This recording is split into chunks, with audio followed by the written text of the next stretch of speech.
For today, the lunch break will be about Keyshake, and I've learned about Keyshake a few years ago when I met people working on it, which is Anton Dreesmann in the lead, let's say the founder and owner. And today we have Alex Blaauboer joining us and Rutger Terborg, who is the technical person. And we'll have a short introduction to the whole setup of why and what Keyshake is about by Alex, and the vision will be explained by Anton himself. And in the second part of this meeting, we'll have more technical background information done by Rutger. So over to you, Alex. You can take over the screen and make your presentation. And we'll all listen. And I would like to have questions after Alex has finished, before we start with the more technical part. Then we will have a lunch, a sort of break, and move over to the questions. And I think the whole session would be about 40 minutes. And then in the end, we'll have all questions that are still left in a plenary discussion. Okay. Well, over to you, Alex. Thank you so much there. Good afternoon, everybody, and welcome to a Keyshake brief update on who we are and what we're doing and what we're aiming to do. Today's session again will be hosted by Anton Dreesmann, Rutger Terborg, and myself. And with that, I'd like to all the indications on how the meeting will be held has been introduced already to you. So let's move over to Anton, who is going to tell you a little bit about why we've chosen to develop an app called Keyshake. Okay, can everybody hear me? Yeah. Yes. Okay. Good afternoon, everyone. Thank you for joining us on this lunch break session, where we would like to speak about Keyshake, the app. It's developed for iOS and Android. Frans Soentjes and myself, my name is Anton Dreesmann, co-developed this app after feeling uncomfortable about some aspects of working online. And our idea came about also because we were, note that this is past tense, frequent travelers. And during traveling, we were often tempted to use untrusted terminals, especially in office centers, airport lounges, hotel lobbies. And these can be dangerous territories where a lot of things can go wrong. Keystrokes can be locked, people can watch over your shoulder, etc. And there are many ways in which you can lose your grip on your information. But also on our own trusted terminals at home, hotel room, or office, we were always wary of procedures that can be replayed. And one of the most sensitive, of course, is entry of a user ID and password. In the early days, we even fell for phishing. We became downright paranoid. And there's no need for that, but there are lots of pitfalls when it comes to protect our footprints from fraud and abuse. Even information that cannot and will not be abused, we may want to keep to ourselves if there's no need to know for others. We also noted that especially when we were looking for more unique goods and services, we sometimes had to visit websites that are less well known and sometimes even obscure. Vetting such sites, especially across national borders, almost never happens. And we feel it should be reassuring to know that only websites of companies that adhere to certain codes of conduct can be accessed from the app you work with. I'd like to go over to our first slide, Alex. Even kijken, do we see that?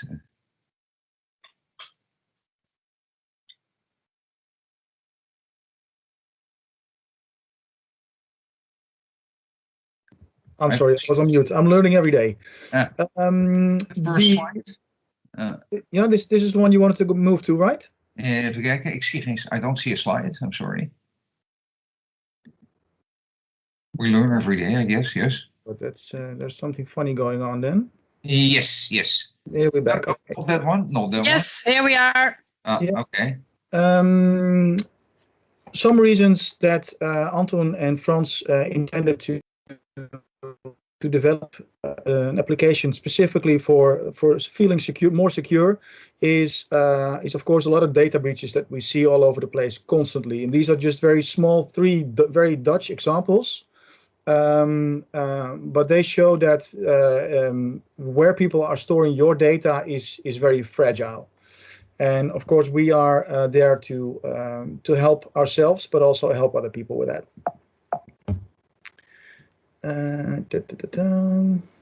Here we go.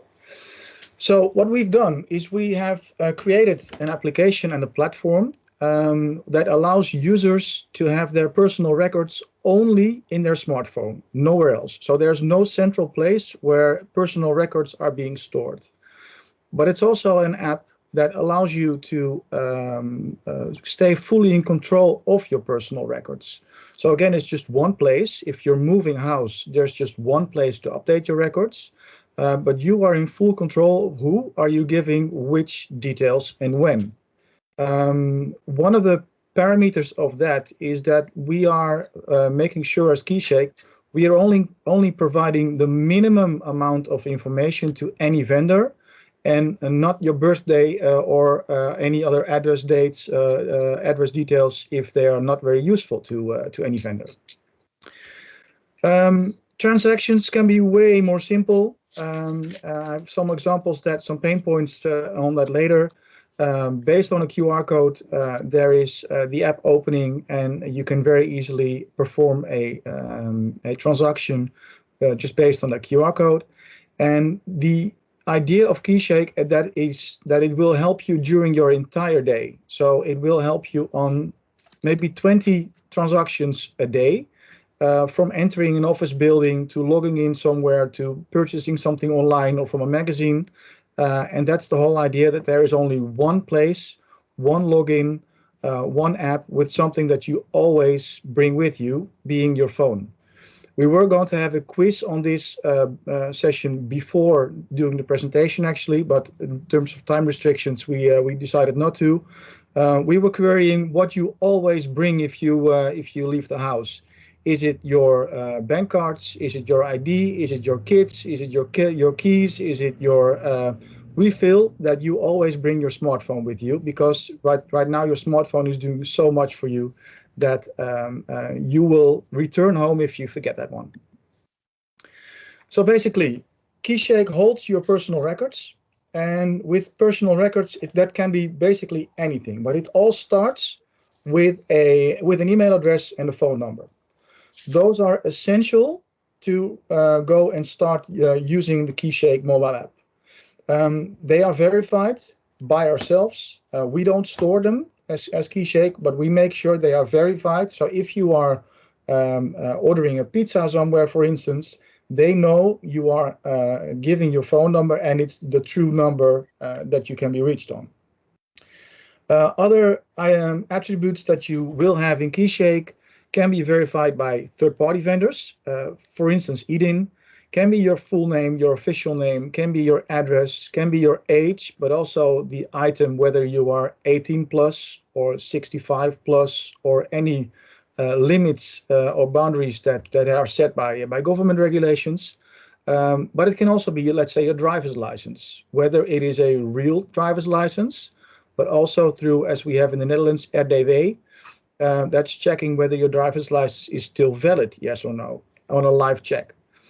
Any kind of credit you can have with a vendor can be part of one of an attributes, but also, let's say, a ticket or a subscription for public transport. Login details, login credentials for hundreds of sites, or maybe even your VPN connection, which is right now in often many cases it's let's say 3 transactions to land on a VPN connection. Can be a booking, which actually should be an English word in there, I'm sorry, for a hotel or a car rental. But also, if any vendor, if any Keyshake partner wants to let a user have a very specific attribute, let's say access to an office building, then we can store that in the Keyshake app, and they don't need to bring a pass or a card anymore. Last but definitely not least is we can store payment details in Keyshake. However, we are not going to be a payment service provider. So we are likely to be working with a payment service provider of a potential Keyshake partner. Giving you some insights on use cases that we see. I mentioned logging into software as a solution. I mentioned logging into a VPN, but also purchasing something online. I'm wondering how many times in your life you have aborted an online purchase because you did not want to register. For me, I think it's let's say 50 times already that I saw something online but didn't want to create an account again somewhere and leave my personal records with a vendor that I hardly know or will never ever need again. Getting into we used to be able to go to restaurants and bars. That is not at the moment, but we have a good example in just a moment where you leave your personal records, but do that on a secure way. Going into an office building usually requires one card, or if you're lucky, the parking garage needs another card, so you need to bring two.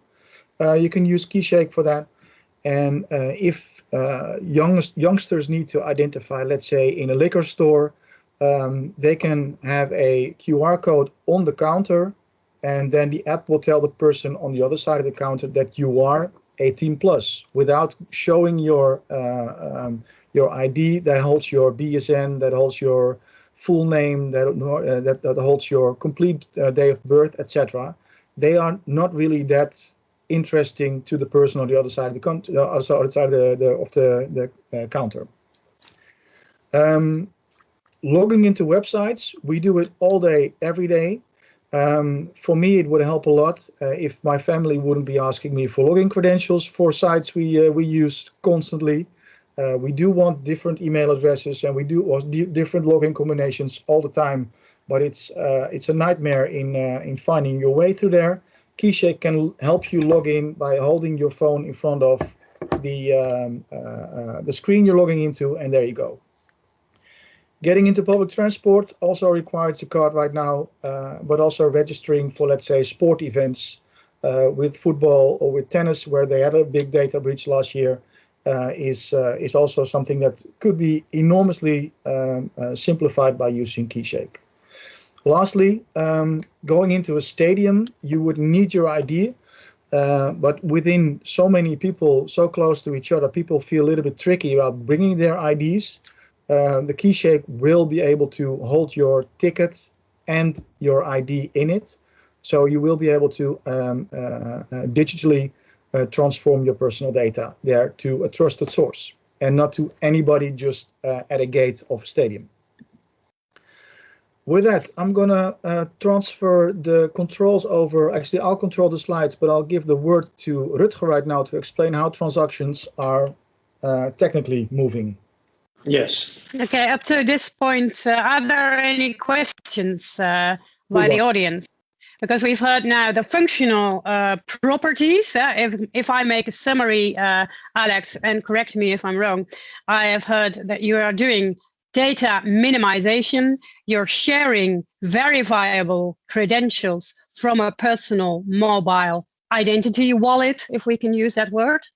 You have to partner with issuers of those credentials, let's say the government or the data owners, the data sources of those credentials. And you have validators who can validate these credentials if you come with your mobile phone. And you have the holders, which are the data subjects, the owners who need access. So issuers, validators, and holders from an identity wallet shared. And my question is, what about non-correlation? Because apart from keeping data safe and secure and do data minimization, the correlation of various transactions. So would there be a list? Would there be one point where somebody could access the list of all the consecutive accesses that someone had or transactions that the holder would have done with this identity wallet? So is data correlation a possibility, or is that also excluded? Rutger, do you want to take that one? I can go into that.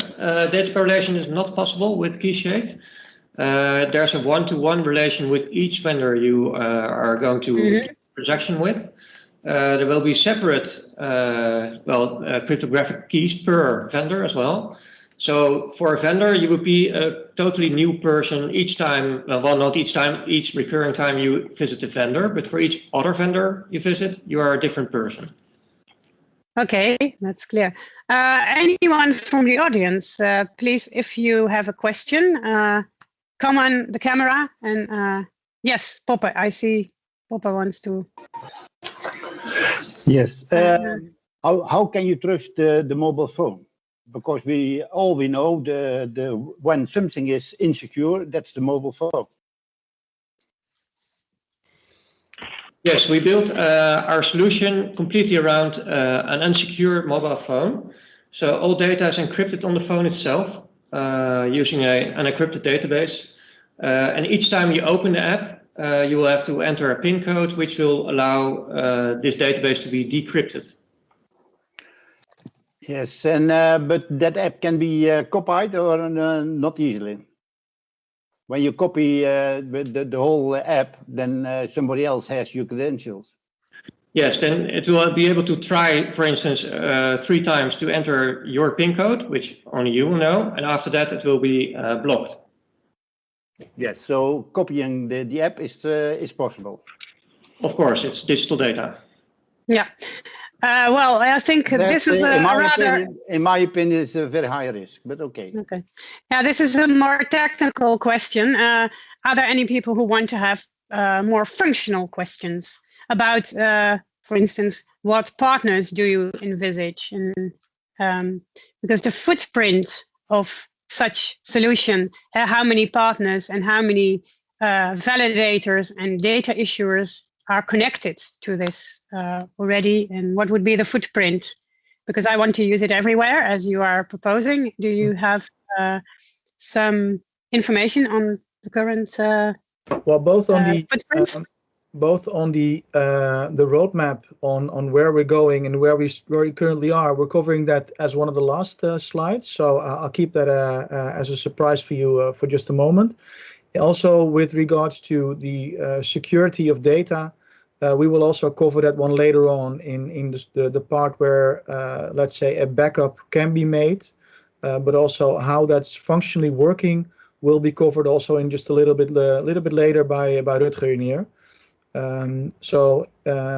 Functionally, if there are any questions, then please do let me know. Do let us know. Otherwise, Yep.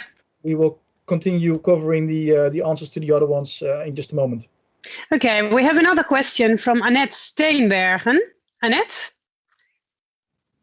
Yeah, hi. Good afternoon. Thanks for a very interesting presentation. And I think you are the first Dutch digital wallet, if I'm correct. So that's good news. And regarding functionalities, my work domain is in digital identity and travel. And so I'm very interested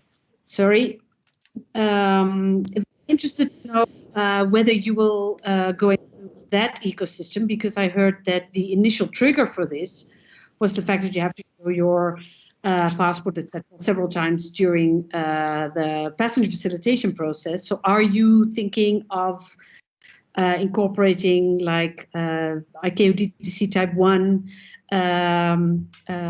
issuance and sharing, or even health data, of course, which is a hot topic right now, and linking into, I don't know, Common Pass or any of these kinds of initiatives? Anton, will you take this?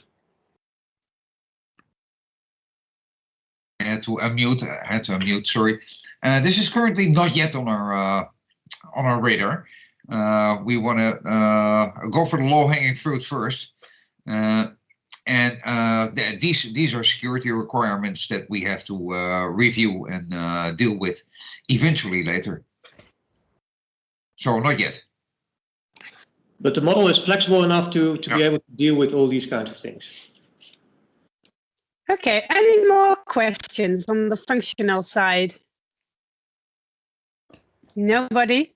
Okay, then the floor is for Rutger to lead us through the more technical and the parts and the setup of Yes. Keyshake.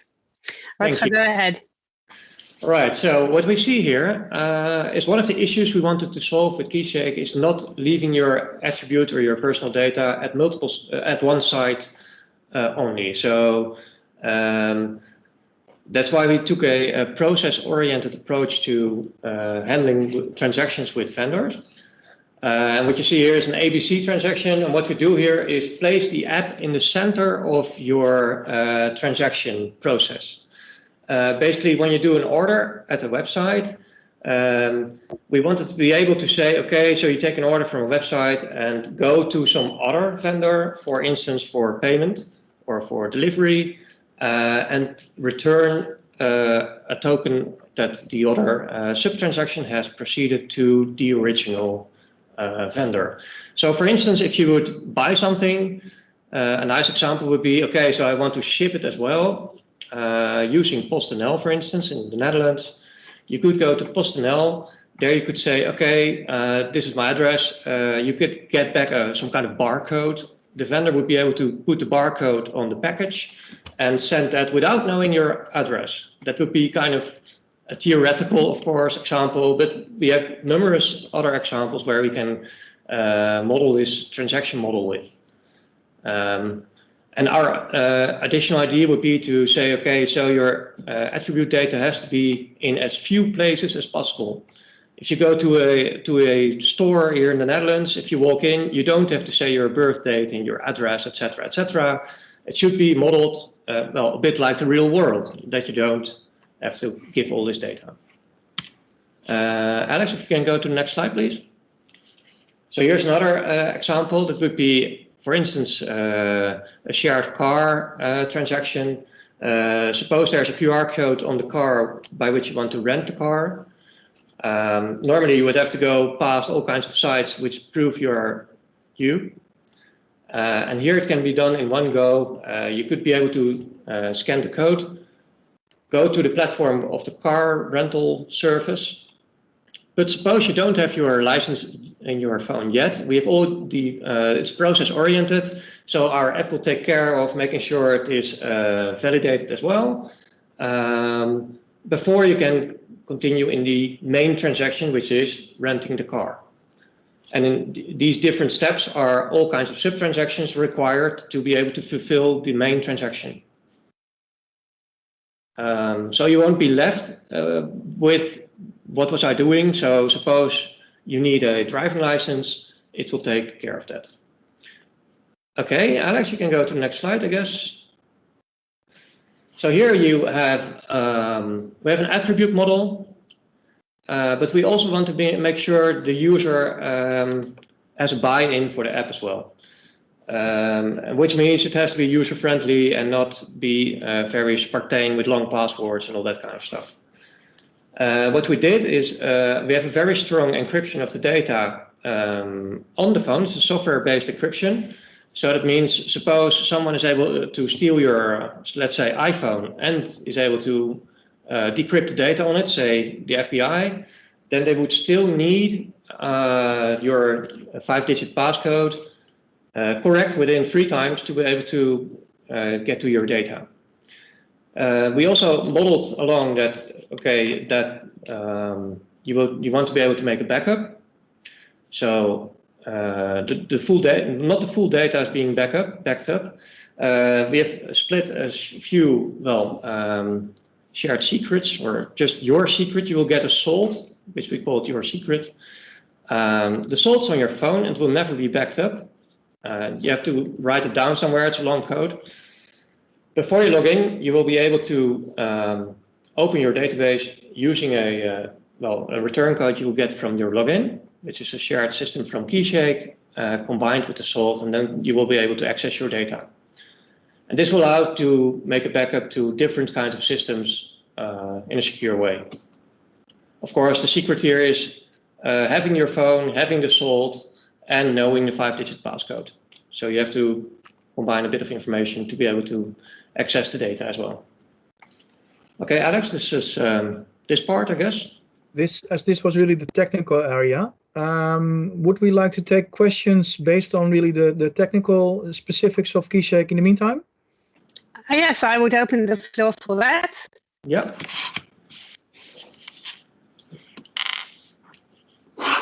So anyone from the audience, would you have questions to Rutger about the technical implementation and the transaction flow within the app?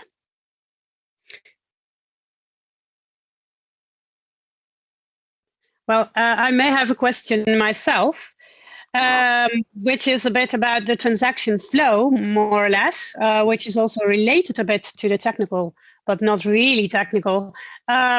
If a user loses this code and the whole setup, for instance, how do you do your re-enrollment process? So if the user loses his phone and suppose didn't write down the sold, which is a long code, then it would be kind of, okay, you have to re-enroll again because you will lose your data. And otherwise, you can make a restore of your data, which is restored either from iCloud or Google Drive to your phone. Then you have to enter the sold or scan it, because we can also supply a QR code to the user, which we have to print. And then you can re-enable your app. It will be restored. Okay, so re-enrollment is more or less the same procedure as enrollment, we can say. Yes, yes, it's Okay. the same process for the user interface technical. Yes. Okay. Do you envisage to put the app on the phone still in a trusted environment, in a secure enclave? And then I see that Ton Verschuren also has a question. So Yes, can you rephrase the question? well, would you put? Do you need a trusted enclave on the phone for placing the app so it's so secure within the phone itself? Well, at the time we started developing the app, I think the most rootkits of all mobile phones were, I think, announced almost on a monthly basis. So we assumed that the phone was not a secure environment. That's our presumption. We could also say, okay, so on an iPhone, we don't need to encrypt the data because Apple is taking care of that in their hardware as well. Yeah, because app-to-app security, the other apps accessing the app. So once you're in the phone and in the app, but I think that would be a concern to look at. Yeah. Yes, that's called jailing. I think most mobile phone operating systems have a jail or using protected memory. Okay. So, Verschuren, I see you have a question. Yeah, I was wondering why you don't use biometrics of the phone and just the 5-digit passcode.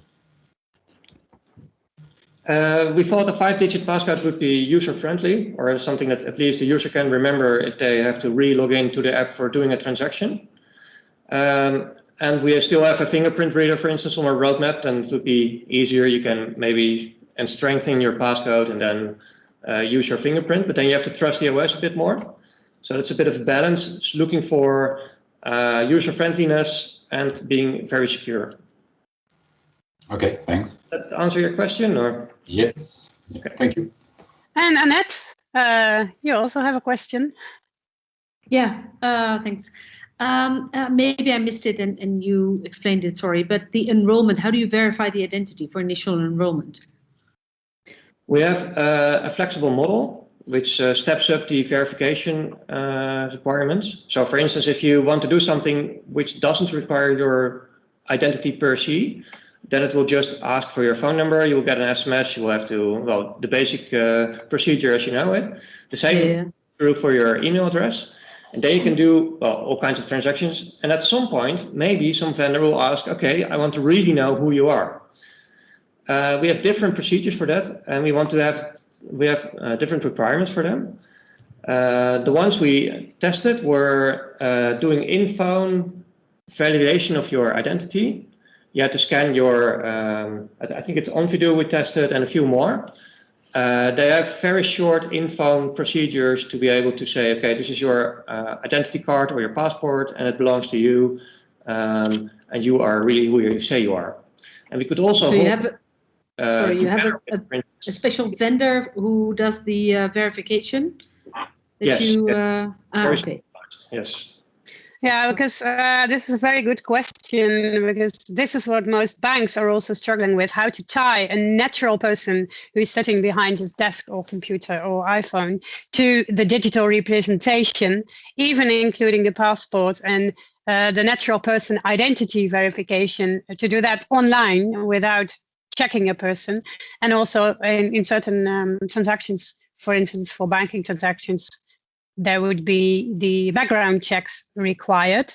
Yes. So my question, it would also be, I have seen, it would be really important, not only what vendor and what technology would be used to exercise, to operate this identity verification, but also what would be your identity issuers, what data sources or issuers would you connect to retrieve that identity, because it's just the passport itself is not a verification in itself. You could compare a person with the picture on the passport, but that would be, well, a possible attack vector. But would you consider to have reissued, I think that's your model, how do you connect to these partners? And what partners do you envisage for these type of real important Right. verifications? Well, thank you for your question. I think it's very during enrollment, but also during yes.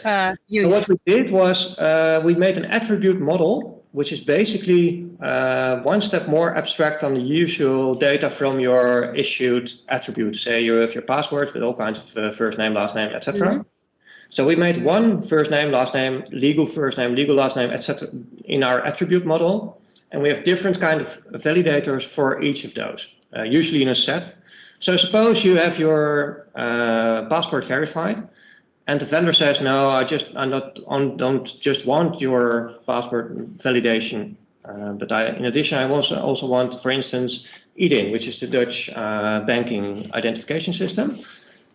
You could do both verifications, and your attributes will get signatures from both processes. Then the vendor will be able to say, okay, so your first name is valid both on your passport and also at IDIN, at your bank. And then we'll be able to say, I trust this. It's called a bit more a web of trust approach, including validations done by different issued tokens or issuers. Yeah, so you have an, we call it derived identification through the bank ID, which is provided by IDIN, and the passport as a web of trust or step-up identification or enrollment. That's the model. So then it would be really important technically how you connect with these, because if I would be able to counterfeit things in that area, the connectivity with these issuers, but also with the validators, would be important. Data quality is also important. What we have seen in different test cases that some validations don't return the results you are expecting, which is really hard because at some places they write your last name differently. Then a computer has hard time being able to say, okay, this is your real last name. Yeah. This is a well-known problem in my experience in banking. 25% of digital enrollments was, in the past, a few years ago, failing due to name differences. Right. So that's a known problem. We're seeing the same. But maybe some fields are still matching, and we can use that, and those will get a higher level of trust. But you could also think of, for instance, maybe even your address being used at Amazon, and Amazon could provide, okay, so we shipped many times to that address, it's trustworthy in some way. Then at least you have some kind of address validation. And my question is, how would you then securely connect to Amazon and the other partners so no man-in-the-middle attack would happen? That would be key in this case. Yes, so in this case you would need an account with Amazon. Keyshake will then make a new cryptographic key pair for doing business with Amazon. It's shown as an account on our app. So you're making an encrypted connection, because I'm asking for the technical part. Yes. we have we have TLS certificates created for each connection, client side as well as the server side will be the Amazon certificate. There will be a client side certificate specifically for your phone and for Amazon. So that's being generated for each different connection, as well as keys which will do the cryptographic signature verification. And that will be shown as an account on your phone. So when you first connect to Amazon with Keyshake, it will show, okay, do you trust Amazon? This is a bit of information. And if you go along with that route, so man in the middle usually could occur on that point, because you will get shown, okay, do you trust this party doing business with this party? And once you get past that, it's cryptographically secured. It's using strong enough encryption to not be able to either change the content of the message or, so that would be one thing. The data is encrypted on the wire, but suppose they are able to decrypt the data on the wire, the data is signed as well with digital signatures. Okay, thank you. Any more questions, technically or functional questions?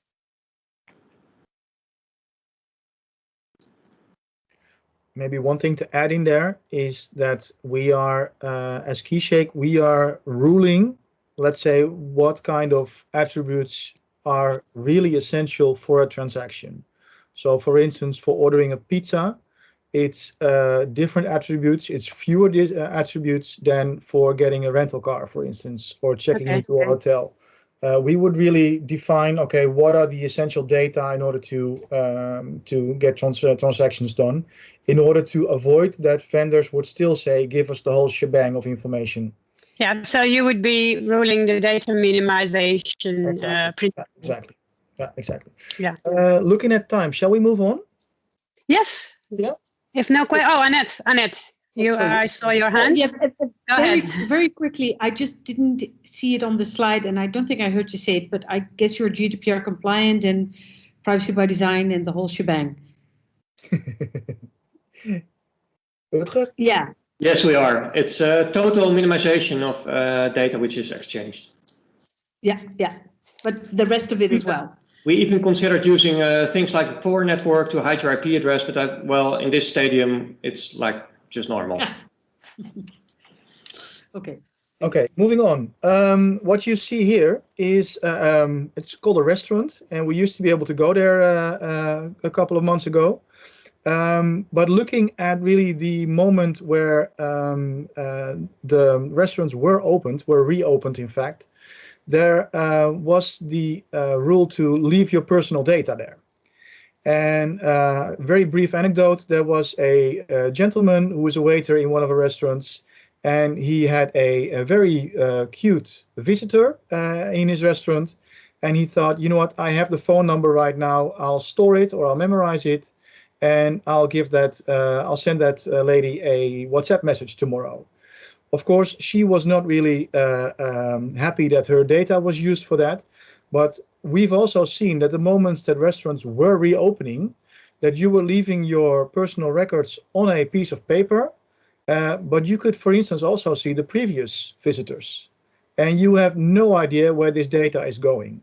So what we've done is we've created an example transaction for this one, is that if you go to, let's say, restaurant QR, that before entering, you would scan their QR code, you would get asked in the app for your name, your email, and your phone number, which are verified details in there. For sure, your email and your phone, and we could even identify which attribute is really the most important one for this one. So if we say phone number is the only one we need, we can tailor that.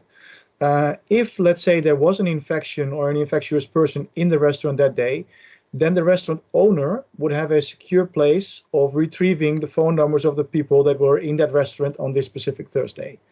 So in this case, you are handing over as a guest your personal records to, let's say, the owner of a restaurant, not the complete staff, and not really the all the other visitors. So in here, you may have seen that there was a very short video on how that transaction is really flowing. You would scan that, you would log into the Keyshake app as you would in your banking app. You click on the QR and you click on the QR that's usually on the door of a restaurant. It's asking you for your personal records. You allow it, and you could show the restaurant owner or the person welcoming you to the restaurant that you've done the COVID-19 check, and you're allowed into the restaurant. With that transaction, we can make sure that for the entrepreneur, they know there is authentic data coming in. They know that that data is validated. I'm not sure if you got tempted as well, like I did, by entering a restaurant, putting in a totally different phone number, because it was of no use to them. I thought, well, it was of use to them, but I didn't really feel comfortable in putting it in some kind of Google form or a paper form. In this case, we feel and we know we are compliant to GDPR regulations because we're securely transferring the minimal data. But also for the entrepreneur, it feels good that they are perceived very trustworthy towards their clients. They know their clients do know that there's not, for every day, there's 20 sheets of paper with personal records flying around. For the end user, we feel it's very simple. You log into the app as in your online banking app, and knowing that the connections are secure, and you are only using your phone for this with validated data, but also you have, for so many transactions, you have only one device to bring. In order to retrieve data for, let's say, the restaurant owner, we have set rules, and we can set rules for maybe they need to prove that there was an infectious person in the restaurant, and then they can retrieve the data from a portal that is only accessible to them with a Keyshake code that they made themselves. And to state once more, there is no data whatsoever about your visit to a certain place with Keyshake. We do not want any of your data in our systems. Looking at where we currently are, the app is good to go for now, because we know that future is evolving, but also requirements in terms of privacy will be evolving. We feel we are ready to launch right now for a significant first pilot. So if any participants would like to have a discussion on how we can maybe plan a pilot, we are very, very interested to do so. In terms of accreditations, which is a word to tremble over on and to stumble on, is we are working as well on getting a very high level accreditations to get Keyshake with the proof from the right entities that we are a secure way of storing and also transferring data. And as we go there, we'd like to go and work on a first pilot with an interesting vendor for us that is keen to work this out. For you, and I'm not sure if the webcam is bothering you as well in here, just on the corner. If you are using an iPhone, then you can scan this QR code with your normal camera, and you would go to Test Flight. And within Test Flight, you can download Keyshake if you like. And if you do, then please also drop us a line that you did, because we cannot see that. You do that anonymously. And I'll send you the instructions and also some test transactions for Keyshake by email. So if you do digest this QR code, you go to Test Flight. If you don't have Test Flight, it downloads first, and then you can download the app. You have 11 days to go test the app itself, and then we're going to take this build down and place a new build on Test Flight there. So with that, if you do have any questions, or you'd like to see more, or you'd like to see test transactions that we've made, but also the promos that we've made, our website is providing you with enough information to see what Keyshake is doing and what it's not doing. And if you do wish to get in touch, then our email address is in here as well.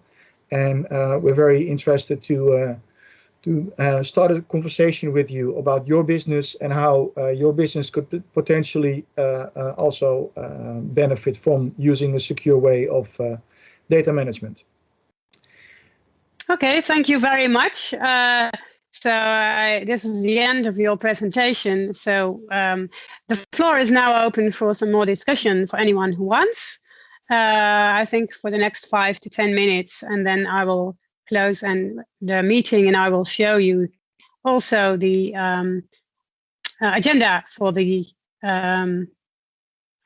next meetings. Yeah, we do have a hand. Glenn, you have a question. Go ahead. Yes, one moment. Hi, good afternoon, all. Hi, Glenn. Great presentation. Thanks for that. I'm just wondering, from an end user perspective, this is a great initiative to keep data at our side and only provide what is necessary. But I think vendors they want to receive as much information as possible from their customers. So I'm wondering how vendors are looking at your solution. Are they open? Can they decide themselves what information is required from their customers? Yeah, this is a very key question, of course, because I see there are different roles. The user who wants to keep the data, the validator who wants to know the data, and the issuer who has to provide the data to the wallet. How is your setup for that? How do you govern that? The vendor can ask for a certain set of data, and the user can decide whether he provides it or not. Basically, the vendor asks for what he thinks he needs. Okay. And if the user decides to give that, to supply that, fine with that. And if the user refuses, he refuses. Okay. Cool. It's basically the same as the regular login, of course. Yeah, it's basically the same, only provided in a different way. Yes, but vendors are encouraged not to ask superfluous, not necessary data. Mm-hmm. Okay, thanks. And Clear. for some attributes, we will require an extra check, something like that, which high sensitive data, for instance. Cool. Thanks. Great presentation, all.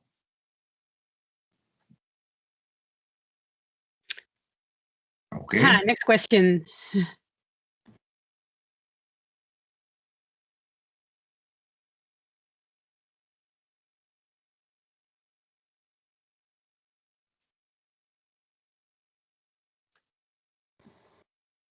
I thought there was a question in the chat, but that was Annette signing. So if there is no other questions, I'd like to give it back to you, Jacoba. Yeah, well, I do have a question about the web of trust and the partners, or you call them partners, I would call them validators or issuers of the credentials. Or your current web of trust, how does it look? What does it look like, and which partners do you already have connected? And where can I start using Keyshake? Or do you have some evolvement plan? So that's 3 questions? Yeah, well, it's one question, but I try to make it more clear to you. Okay, so for instance, the web of trust, the easiest example of that would be your phone number. If you start your app, it will be validated by an SMS. Yeah. You have to enter a code. So the user itself is, yeah. What you do yourself, and if you go to continue going to IDin, you will be able to add a second signature to your phone number. Then you will have some kind of web of trust. It's basically a validator of trust or something. Or yeah. Usually, a web of trust is using untrusted validator, but in this case, it would be multiple validation. If you go to our website, which is www.keyshake.com, we have several demo transactions which you can try with your phone. So if you installed it from TestFlight, you can try, for instance, doing a checkout at a web shop imaginary web shop, also a Check-in a message website. There are several demos right there. Yeah, so the validators would be the phone which is issued, or phone would be issued by the user themselves. The identity would be issued by your bank. Yes. Other partners or issuers which do you have on your roadmap? Well, other models usually use the issuer which issues your attribute to you. In this case, will be modeled towards the higher level attribute model. So for instance, your first name. So say your first name is your own attribute, but others could also issue validations for that attribute to you. Yeah, but you're not retrieving that from the government like other self-sovereign identities. Wallets try to do. You don't have a list of connected partners that you will enable your users to connect to. There's not an. Okay, so that was my question. Okay, thank you. Same question for the validators, the relying parties, we would call them in identity, who would trust these attributes or verifiable credentials. Yes, just one. So they have a list for that you aim to connect. One more thing about issuers, we also want the user to be able to enter, for instance, your favorite color, which is not something that would be issued to you, I would say. So that no, self-issued. Right. Yeah. Right. Validators can be many parties. We have a working IDN setup. We work with SMS and email validations, and we tried Onvido, which is identity verification system. But that's very flexible. We're adding more as we go, but also depending on what the vendors are asking for. The most. Yeah, okay, because that's the interplay. The vendor wants to validate potentially verifiable credential that is issued by an issuer. So if that issuer is not in your web, then you should that should be they should be interacting through the holder in a way. And the more validators you have, the more issuers you will need in a. Now, yeah, theoretically, of course, there'll be a set which is the main set that you would always need or mostly need. But I think the key to the rollout would be how many validators do you have and where can I use it? So that's why I was curious about the rollout roadmap for these. Right, that would be an answer, I guess, for Anton or Alex. A question, I mean. I missed the question, to be very honest. If you could rephrase it, Jacoba? That your success would be depending on the number of validators that you could that Keyshake would be used with, and that would be depending in itself on the number of issuers and the type of credentials issued by the issuers. So I was just asking about the roadmap. If you have a roadmap for validators also. The thing is that we've pretty much, we have built a solution that is steady enough to go. However, if, let's say, some kind of other validation of data validation is needed for a specific, let's say Schiphol Airport needs a confirmation from any kind of identity validation, then we can, of course, look into that and develop that. Right now, we've chosen to do, let's say, the validations with certain areas. So your bank credentials are, in most cases, could be enough. Having a trustworthy phone number and an email address could be enough to order a pizza, for instance, or new iPhone cables if you need them tomorrow, by not creating an account on a web shop. So these are pretty much good to go, and we can definitely look into expanding those in the future if need be by specific partners. Yeah. Okay. Thank you for the answer. I would make this the final question, and then I will share with you the agenda for the upcoming ID lunch breaks. Cool. Thank you so much, Anton Dreesmann, Alex Blaauboer, and Rutger ter Borg for sharing Keyshake with us. Thank you. So here we go. Let me share the screen. No, wait. No. I haven't tested this yet.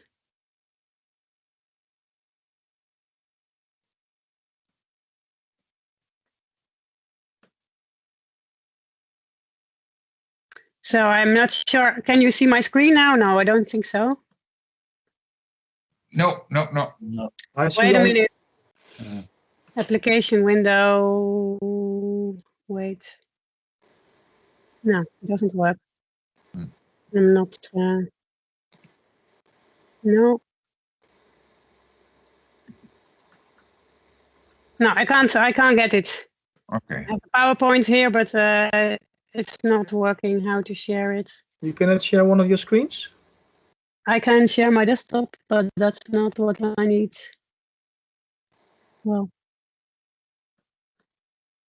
yeah, here it is. Okay. So these are the IDnext lunch breaks that we have had, the previous ones in January and February today. The next one will be on the 25th of February about privileged access security, insider tips and best practices by Psychotic. And on the 11th of March, I think that's also a very interesting one, the outlines of the new data economy. Well, I don't see the person who is going to share that with us, but well, IDnext is inviting you as an open and independent platform to share your data, to share your knowledge on digital identity and create awareness. So that's why we do this. I hope you will join us next time on the 25th of February to listen to Psychotic. Well, I think I'm going to close it now. If there are no more remarks or questions from the audience, I think we will close the meeting, and thank you all for being with us. Excellent timing, by the way. Okay. Excellent. Thank you. Bye-bye. Bye-bye.